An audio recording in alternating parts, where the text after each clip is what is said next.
an edge, but you could also look at him as a better impact player than Higuain. Of course, but it could be a particular player's day. You can call a player, you call him a calamity. But of course, when it's the player's day, it becomes so shocked at the way the player will just put on some fantastic wow performance, and the fans will give their player an applaud. But this time around, it's not looking good for Real Madrid. Dortmund had an opportunity. Just 5 minutes into the first half, they had an opportunity of even going ahead. Lewandowski, unexpectedly, and I never expected him to have lost that chance, but it happened. But it's still good. But it looked like an interesting. But then anxiety begin to set in, and once it's setting like that, there's a lot of errors. And you know, the team that has the advantage can really put their house together and try to close shop. But the team that needed goals, we want to push forward, and you know what it means. It means that you have to make all manner of escort. You have to break them down. All manner of error, and you're likely going to let off your guard. And what it means that you have your opponents who have a very mobile striker in the likes of Lewandowski, and if he has another opportunity and push that behind the net, then. Well, we said it on the show yesterday when we were talking about the games to be played in the Champions League, that the two Spanish clubs, Real Madrid and Barcelona, will need to play perfect football, perfect in attack, perfect in the midfield, perfect in defense, scoring goals, not conceding if they want to go through. So far, it's not looked perfect for Madrid. They've been able to close a shop. Lewandowski has struck the bar once, but they've not been able to score. They've had chances, they've not put them away. And that's why it is the way it is. But we will update you as we go on Sports Tonight, because that's not the major thing on the program tonight. Tonight, we'll spend time, reflect on the state of Nigerian football. We'll talk about the Golden Eaglets. We'll talk about Nigerian Professional Football League, LMC, club owners, NFF had meeting in Abuja today. What came out of it? We'll also talk about the World Soccer Governing Body, FIFA, crisis in the House of FIFA. A man who was president, who has retired a long time ago, and then was made honorary president, is in the news for all the wrong reasons. We'll touch upon that as we go on Sports Tonight. And of course, we will look at the game tomorrow.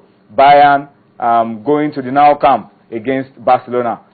See if there could be any magic in that one for Barcelona as well on the program. So that's the setting for Sports Tonight. Please come along with us as we go on this trip. But let's start by talking about our own. Our own on-channel television is none other than the Channels National Kids Cup. Tomorrow, May 1, we enter the crucial month of May. That's the month that will have the Channels National Kids Cup. Let's take this message, and then we'll come back. Dumnadio Konta will fill us in with all that is going on, the planning, the strategies, and what we'll be seeing when Channels National Kids Cup gets underway. So join us again. Catch the thrilling moments of football actions as primary schools from 12 states of the Federation and Lagos log it out in Season 5 of the Channels National Kids Cup. From May the 21st to the 27th, schools from Lagos, Akwa Ibom, Ogun, Edo, Osun, Abia, Niger, Kaduna, Oyo, Jigawa, Ekiti, Anambra, and Delta States will all do battle like never before. Come see the thrills, the dribbles, as the kids show their skills on the pitch. Channels National Kids Cup, catching them young. This tournament is in conjunction with the Lagos State Football Association, Eko Football. Thank you for staying with us. So Channels National Kids Cup in conjunction with the Lagos State Football Association, Eko Football, is just going to be plenty of fun. Well, Dumnadio Konta, let's start the show by highlighting the Channels National Kids Cup. Tomorrow we enter into the crucial month of May, and since we begin to move so fast, of course, culminating for us on the 27th of May, Children's Day. What exactly is going on? What are we looking forward to? Well, it's going to be a big one. 36 schools actually had their forms. We had their forms. Some other schools submitted. Met the deadline. 36, but you know, within that 36, we had to do screening, and the screening was such that we didn't have to. They fell into the trap. 12 schools were disqualified. Therefore, we call the technical word called registration irregularities. Close to 6 schools registered junior secondary students is for primary school. So that especially ruled that school out. There's no second chance of registration. Some no date of birth, some no school stamp, and that was within the rules we set to the schools. So it means that they can't be part of this competition. And so 12 of them have been disqualified. So we are left with just 24 who actually met the conditions for the preliminaries. And the preliminaries will begin on the 8th of May. We are maybe probably tomorrow we'll put up the fixtures in the slide. It's going to be 2 schools. The pitches of 2 schools are going to be involved in the preliminaries. Opabi Primary School in Ikeja and Olusosin Primary School in Ojota. And that's our Egun Ojota area. So these schools will go to the pitches. By the time we put up the slides tomorrow, they are going to... Okay, the fixtures. The fixtures, yeah. Okay. Between the 8 and 9, yeah, we'll be able to round up with the entire tournament, because we are looking for just 4 schools that will represent Lagos for the national final. I will join the 12 coming from outside of Lagos. So to make maybe tomorrow when we get the fixtures, they will know what is at stake. Of course, we want to give without making our own appreciation. We want to give thanks to the Lagos State government, Lagos State Football Association, the State University, Universal Education Board. And these are pictures from the last edition. From the last edition, the goals, the fun, and people coming to watch.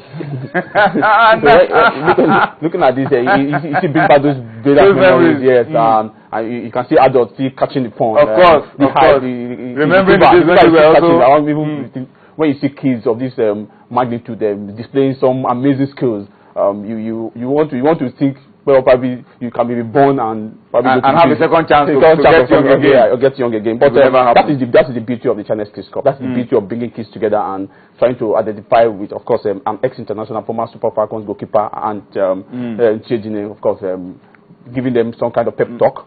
So they don't know about, of course, when they know. By the time they get to see these pictures again, they will remember some of this memory. This is the game between Tadel Private School in Solo and Agwegba, the school that came third in the last edition. So that was one of the preliminary rounds of the last edition. So it was a whitewash of the Tadel school, but this game was quite interesting. So we are likely going to get 24 schools who take part in the knockout phase, direct elimination, and then at the end of the day we get 4.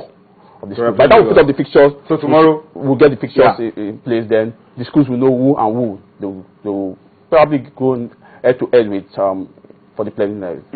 Is that Lionel Messi? It's not Lionel Messi. It's the captain of the side. But this is the white watch of this school. At least he entered like 6 or 7 new.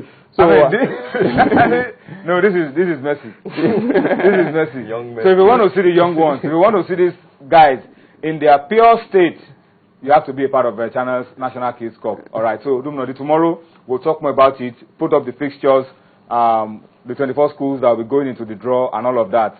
So please, you will get